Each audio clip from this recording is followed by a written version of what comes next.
Hello and welcome to Teenagers Untangled, the award-winning audio hub for parents going through the teenage years. I'm Rachel Richards, journalist, parenting coach, mother of 2 teenagers and 2 bonus daughters.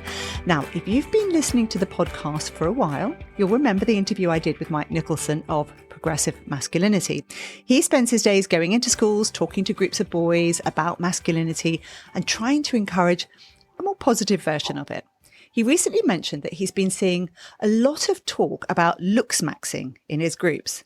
Well, I hadn't even registered what it is, so I did a bit of research and discovered that it became popular as far back as the 2010s in groups on Reddit.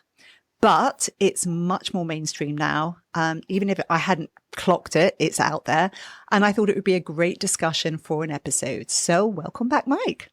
Thank you. Thank you for having me back. It's a pleasure. Now, firstly, let's start with the definition. Would you like to explain to us what you think of as Looksmaxxing? Yeah, so Looksmaxxing is pretty much what it says on the tin. It's the process of maximising your looks and making yourself as physically attractive as possible in order to increase your SMV, your sexual marketplace value. Yes, and that SMV, now that comes from, it's not such nice parts of the internet. Am I right? No, it's not, but I mean, what we're going to talk about today in terms of Looksmaxxing, it's just the digital evolution of something that's been going on for generations. This is not new. No.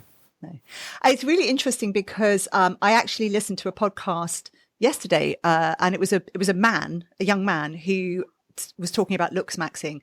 And he said, look, a lot of people go in and they start on their bodies and they work really hard on their bodies, but you're missing a trick. You're missing the important stuff or the extra. And when I sort of looked it up, I found that there were different ways of talking about Looksmaxxing. So there's soft maxing and there's hard maxing. What's the difference? Yeah, so soft maxing is things like skincare, hairstyling, MEWING, gym guidance. It's all stuff that is actually quite socially acceptable. You know, things that, when I was younger, going through those very difficult transitional adolescent years, and you've left your child's body behind, but you're not in a man's body yet, and you feel awkward, and you're desperate to achieve something that looks like what you think you're supposed to look like. So then the soft maxing is what's considered the more socially acceptable branch of Looksmaxxing. But then it's a slippery slope. It's a slippery slope to hard maxing. And hard maxing includes things like plastic surgery, implants, steroid use for quick gains in the gym, leg lengthening procedures, which is known as bone maxing. What? yeah. There's the suffix maxing. There's like 50 words that have got maxing at the end. It is literally a lexicon. It's a specialised vocabulary, this. And then you've also got things like moisturisers, which to whiten the skin, for if you are black or Asian or BAME, and that's actually called white maxing. Right. Yeah, and as you said, this isn't new. I mean, it's so interesting because from what I understand when I talk to teenagers, including my teenagers, getting a mate gives you market value. It makes you, it gives you cachet in your groups, and having more than one person attracted to you is even more prestigious. And I suppose for guys who like competition and who feel that they want to have some prowess, that's going to be quite important. Yeah, and it's an idea of masculinity that's promoted to us from young, this kind of competition masculinity based around patriarchy, and to be successful, a big part of that is to be desirable to the opposite sex and the opposite gender. And that's what's sold to us through socio-cultural influences from a very young age. Now, so where are people getting this idea about Looksmaxxing? Where can we find information about it if we're a teenager or stumble on it? Yeah, so like I said, it is just the digital evolution of something that's been going on for a very long time. It'll be interesting to actually go back and look at, the 70s, 80s and 90s and what the representation of masculine beauty was then. But in terms of today, you mentioned earlier that the actual word Looksmaxxing has been around since 2014. That's the earliest that I actually found it used, around about Reddit. And as you know, Reddit is, you can get anything you're looking for, you can find it on Reddit, unfortunately, for the good and the bad. But it wasn't until TikTok came along that Looksmaxxing really hit mainstream and really became kind of popular. And now you've got dedicated Looksmaxxer influencers who are set up just for Looksmaxxing, just to promote soft maxing, hard maxing, and they're very popular. What's really funny is when we go into schools to work with teachers and parents, none of them have ever heard of Looksmaxxing. But when we go This to is work it. when we go to work with the pupils, they're all like, "Oh yeah, I know that guy." And yeah, sometimes I'm new, or sometimes they all know what it is. But it's kind of one of those things because it has a coded language. We talked earlier about that lexicon. Because it does have a coded language, it's hiding in plain sight. They could be talking about it right in front of you, and you would know something was going on because you're intuitive, but you wouldn't have any idea what they're actually talking about. Yes, because the lingo of teens is so varied and complex, and very often it's there to sort of give them their own way of talking to each other about things. And it's interesting because I saw that there were models. There were models like Jordan Barrett and Francisco Lachowski who've become pin-ups. And then one of the biggest names in TikTok, Looksmaxxing, is a guy called Kareem Shami, who's from San Diego, California, who goes by the username syrianpsycho. 1.5 million followers. It's a lot, eh? And his profile picture is, I bet you know him, don't you? Who's his profile picture? Yes! Oh, the fictional serial killer played by Christian Bale in American Psycho. Is the apex of incel beauty culture. And Kareem Shami is a really interesting figure, actually. When we talk about why young men gravitate towards this kind of stuff, I can bring in some research and some academics for you later, but Kareem was born in Syria, and he was caught up in the civil war in Syria, and he was actually a refugee that travelled over to America, and he's done lots of videos to say that when he came over, he was bullied because of his teeth, his skin, he was considered to be quite short, his height, and Looksmaxxing was a way for him to regain some form of control over that. Now, he has actually gone from soft maxing to hard maxing. He is actually one of the leading proponents of, bone smashing, leg lengthening, that kind of stuff.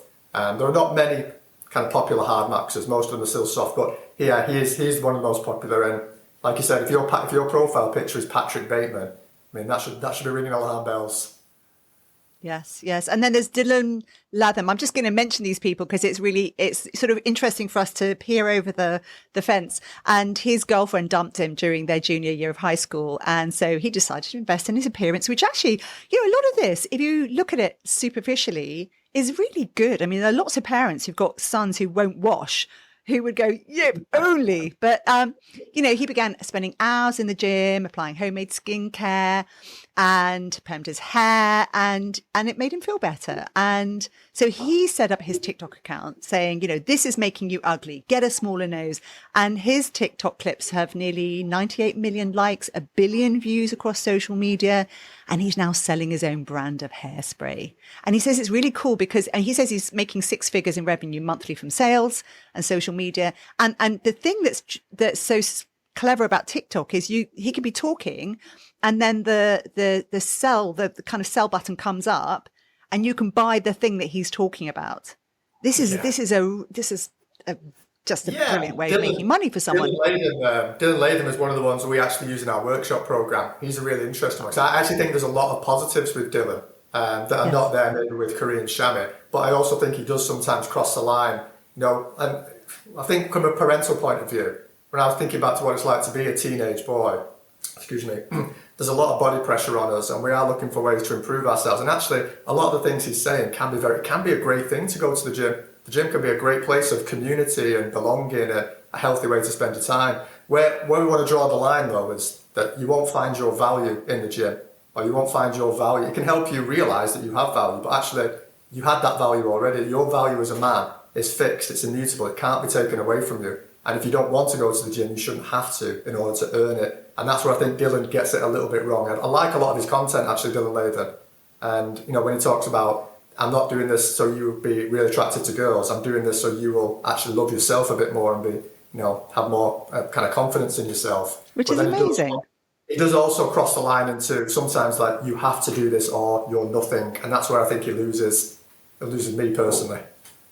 So I think for parents, when we sort of all the time when we're talking about these things on this podcast, I really want to just positively help parents engage with their kids on topics that's part of their world, and be able to talk in a sort of intelligent way about it. And so it's that stuff where you can actually start a debate with your kid about, like, where is that line between it being negative and positive?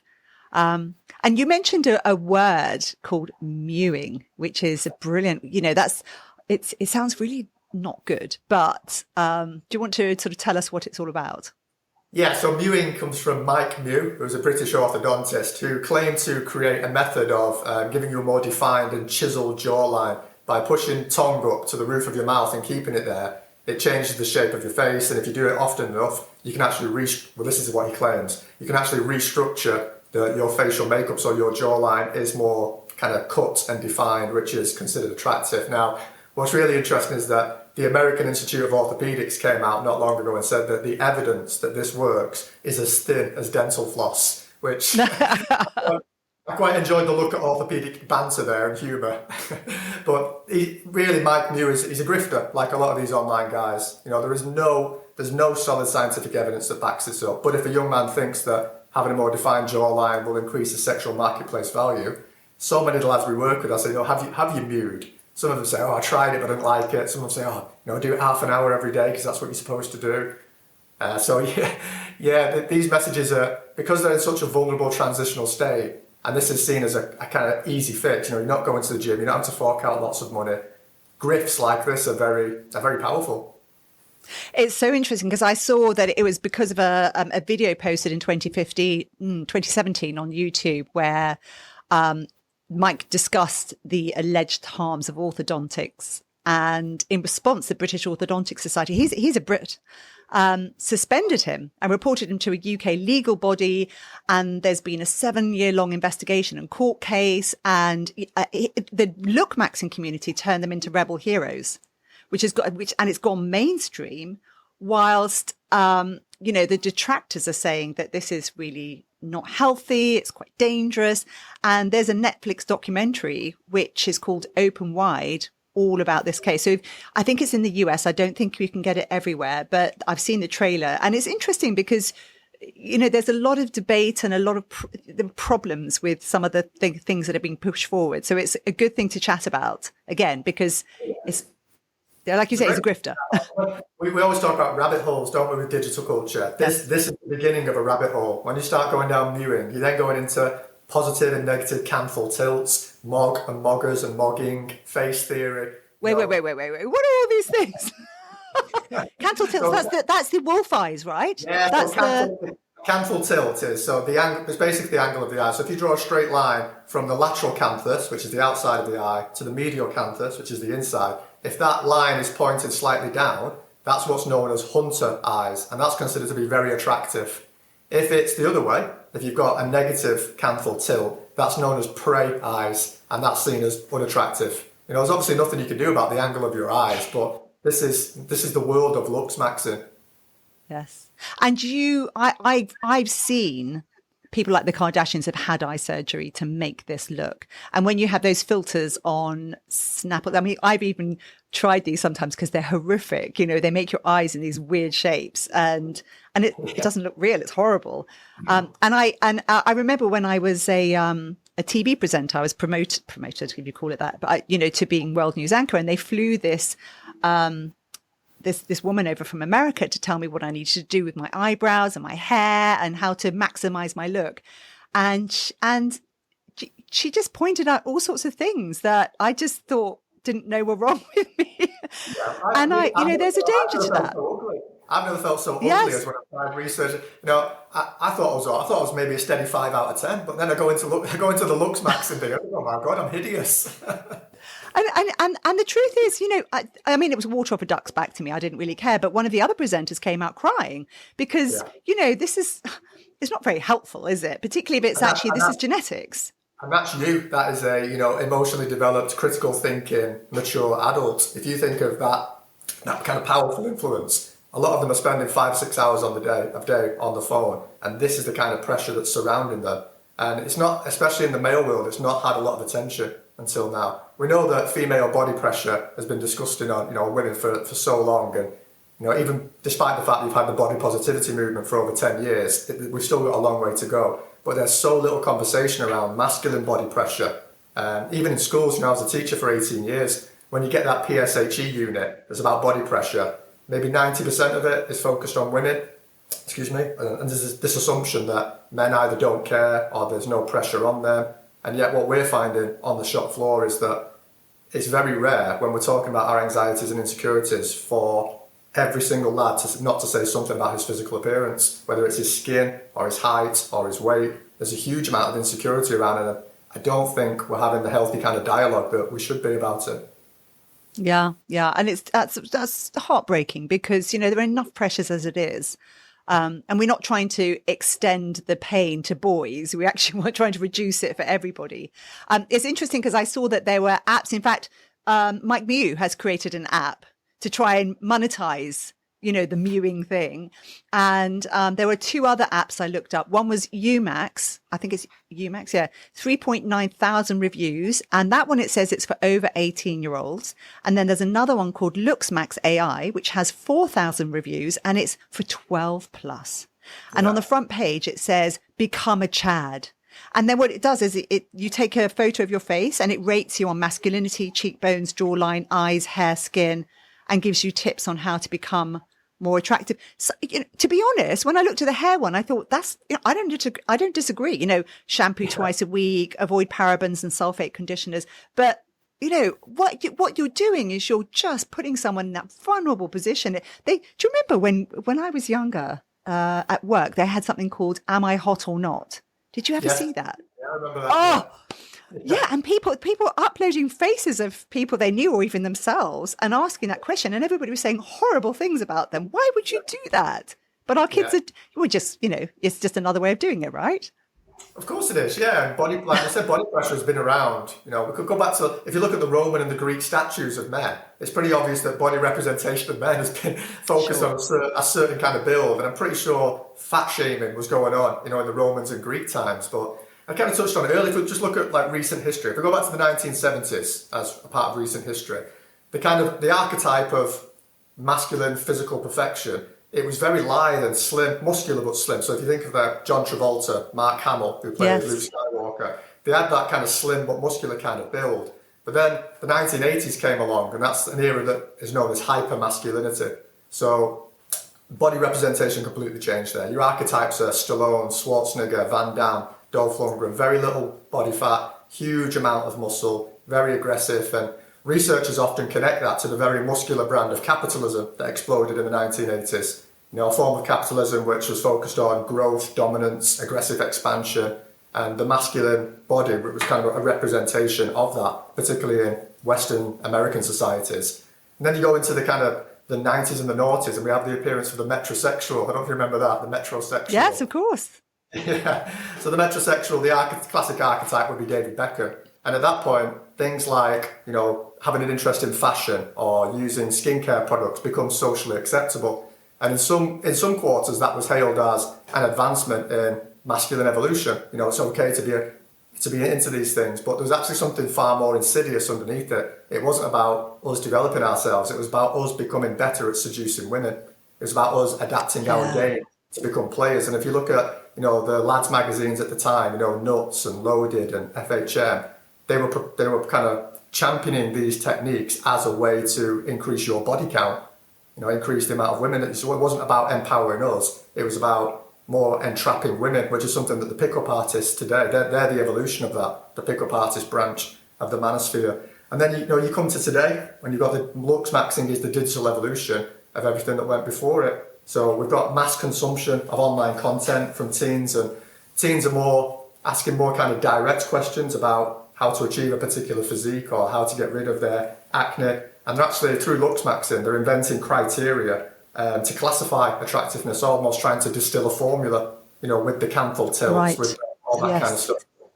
Really, Looksmaxxing is the accumulation of what's been going on for a very long time before it. Fascinating. And when you are in groups with the boys, what are you hearing about Looksmaxxing? Are they positive? Are they what do they say?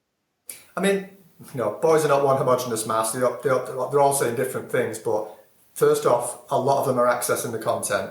Secondly, they're not talking to adults because, like we said, there's a huge generational gap. I would not know about this if this wasn't my job. And I say that in our parental support sessions. There's no judgment. Like, we're not supposed to know. That coded language is meant to keep us out.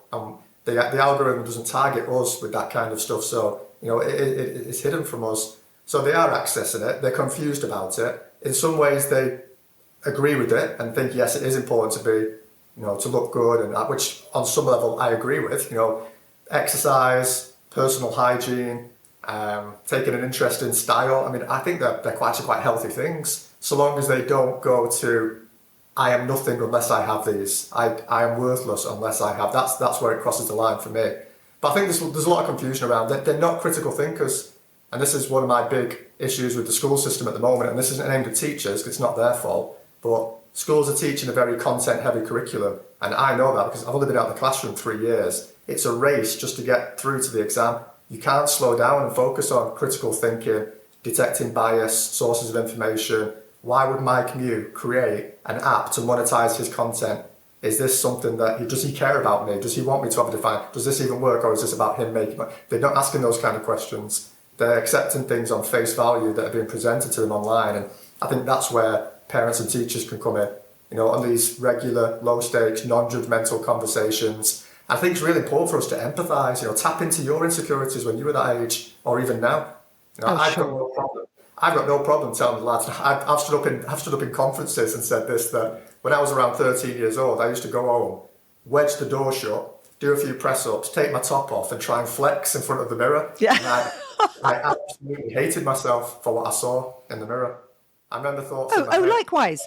Likewise. Yeah, 100%. That's not what a man's supposed to look like. Who's ever going to want you looking like that? And my natural build, I'm slim. I'm slight. People like me are never going to be on the front of these magazines. And when I see people who look like me in society, they're generally, archetypes of the nerd or the geek or the academic, never the hero. And so I grew up with a lot of body shame. And when I share that with the lads, that I'll go first approach, they're far more open with coming back to me about some of their insecurities. I like that. And I think being honest about how we have been impacted in our lives by, because I don't think there's any teenager, unless you won the genetic lottery, but even the ones who did, they will have had their own insecurities because we're just a mess when we're teenagers. So for sure. And I'd just like to just touch briefly on that, the whole incel culture, because this is like you were talking about your sexual market value and, how this ties into its kind of origins in incel culture and how we can help steer our sons away from because you can sort of start off down there going, this looks really great, this looks really healthy, I really want to make the most of myself, and then end up being lured into a way of thinking that isn't necessarily going to help them. So how does this connect with that incel culture? Yeah, so incels often believe that Looksmaxxing is the solution to their problems. Incels and red pillars have a desire to want relationships and to want connections with women. But the fact that they are rejected really is, the rejection by women is symbolic of what they see as a rejection from society as a whole. They don't control that, and that makes them very frustrated. But even with incel culture, there's so many different types of incels. There are the moderate ones that I actually feel really sorry for, who are not dangerous, who are not stalking people, and not saying nasty things online. They've just got no confidence, they've got no self-esteem. They feel like they can't talk to a girl because they'll get laughed at. And they find a home within this incel community. But then you've got the more extreme ones that actually blame women. Say, you shouldn't be a gatekeeper, you shouldn't be allowed to say no to me. I'm a man, this should be my right to have sex and relationships. So incel culture is very broad and varied. It's not fair to say, they all possess the same. I follow a lot of them online. Some of them I have intense amount of sympathy for. They've fallen down these rabbit holes. They've been targeted algorithmically by certain content, and they've been radicalized. I don't know why we don't use that word more. We use it around religious and political conversations, but really it's just extreme ideologies being promoted to vulnerable people, isn't it? And I mean, this fits that perfectly. So I mentioned earlier about academics. We always try and make sure our strategies are research-based, and there is some really great work going on about incel culture, and it's linked to Looksmaxxing. So Jamila Rosedale, who works for the Australian College of Applied Psychology, she said that where young people feel like they can't control their environment, they may turn to trends such as Looksmaxxing as something they can control. Now, when you think of the people we mentioned earlier, yes, Kareem Shami and Dillon Latham, they were clearly young men that felt out of control. They felt vulnerable, they felt rejected, and they were looking for something to cling to not only improve themselves, but give them some kind of sense of belonging. And the Looksmaxxing community, they helped create it, really, but that was what was there for them. And That's supported by Dr. Caitlin Rager, who's one of my favourite academics. She's amazing. She's the Director of Digital Humanities at University College London. And she said that ultimately what manosphere culture is offering young men is a way to articulate a fear of loss of control. So all the academics are saying the same things. They're saying these are frightened young men who feel rejected by society, who are trying to look for some way in to what they see as this exclusive club that we've all developed. And they think maybe Looksmaxxing, maybe becoming more physically developed, more muscular, more handsome is their way in, and that they can control that. Wow, that is really painful to think about. Yeah, that's painful. And it's interesting because we have a negative bias as human beings. And Latham says that negative content he posts attracts far more views and engagement than the positive stuff. So, of course, he continues to insult his viewers, and then he'll sell more products. And so I guess so if I'm a parent and I've got what could potentially be seen as a boy who doesn't fit this Looksmaxxing perfection, in whatever way it is, and feels like he'd like to be like that, or he'd like to join that community, or he feels like he wants more control. How can we help our sons? First off, my first piece of advice is the same no matter whether they're talking about pornography, Looksmaxxing, whatever. It's regular low-stakes conversations that are very non-judgmental. Don't put yourself under pressure to revert an attitude instantly either. One conversation is not going to do it. This needs to be embedded, regular. Find out who these influencers are and, research them, have a look at them, check out. If you check out their content and then you become less judgmental. So, if you're talking about Dillon Latham, so actually I watched a couple of Dillon Lathams and I like a lot of what he says. That's going to relax them because they're not feeling attacked all of a sudden. But when he said this, how do you feel about that? And also, I would embrace the positive elements of Looksmaxxing. If your son wants to develop himself physically, take him down to the gym and get an age-appropriate, safe workout for him. That might be an absolute game changer in his life.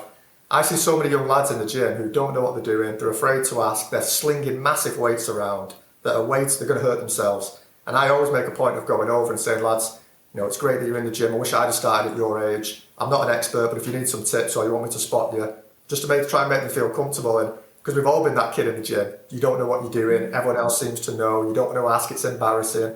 So don't demonize all of Looksmaxxing.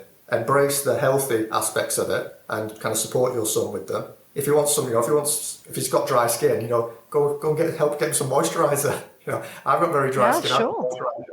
But reaffirm where his value comes from. That is the cutoff for me. This is not going to give you your value. You are a wonderful young man. You are kind. You're loyal. That's where your value comes from. If you want these things because I think it'll make you look better, great. But actually, these are the most important things for you. Yes, and also reminding them that there's a whole industry that it has to push products and things in order to sell them. And it has to make you uncomfortable in order to drive those sales. So that discomfort, it's important to step back. I mean, there was one guy, I'll mention him in my podcast notes, that I was watching where he said, I'm going to talk to you about all the Looksmaxxing things you can do that require you to buy nothing. Right. And I think that's a lovely thing because it's not about being driven to do things to line someone else's pockets. It's about, sitting up straight and all those other things that can make a massive difference to the way you come across. That's where the critical thinking comes in. Yes, I agree. Can you separate the content that is targeted to monetize you? Can you separate that? Because there's some great influencers. There's some wonderful people out there producing really great content.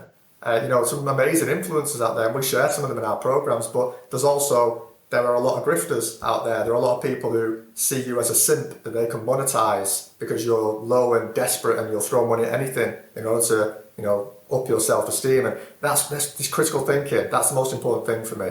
And it's a skill that we're not teaching well enough. And that's where these regular low-stakes conversations at home can come in, where you challenge them. I love that, Mike. Challenge them without shaming them or challenge them without humiliating. Yes. I love that. I mean, on that note, I think that's actually everything we need to be saying to our kids. It's about constant low stakes conversations, in getting your head around what it is that they're accessing and helping them think critically about it. So just chucking in ideas like, could we look at it this way? Is there a different way that we could see things? I love that. Yes, thank you so much. I really appreciate you coming on. What I'll do is I'll put Mike's details in the podcast notes. If you want to contact Mike, you can find him there. And the whole point about highlighting these topics is we're not trying to scare parents. It's really to try and educate us about the cultural landscape our teens inhabit and to help us have more informed, positive discussions with our kids. So if you found this useful, give it 5 stars and please share it right now with at least one person you know. All the other information, links I'll try and put in the podcast notes. If you want more, you can find it on my website, which is www.teenagersuntangled.com. And you can email me with ideas and questions at teenagersuntangled@gmail.com. That's it for now. Have a great week.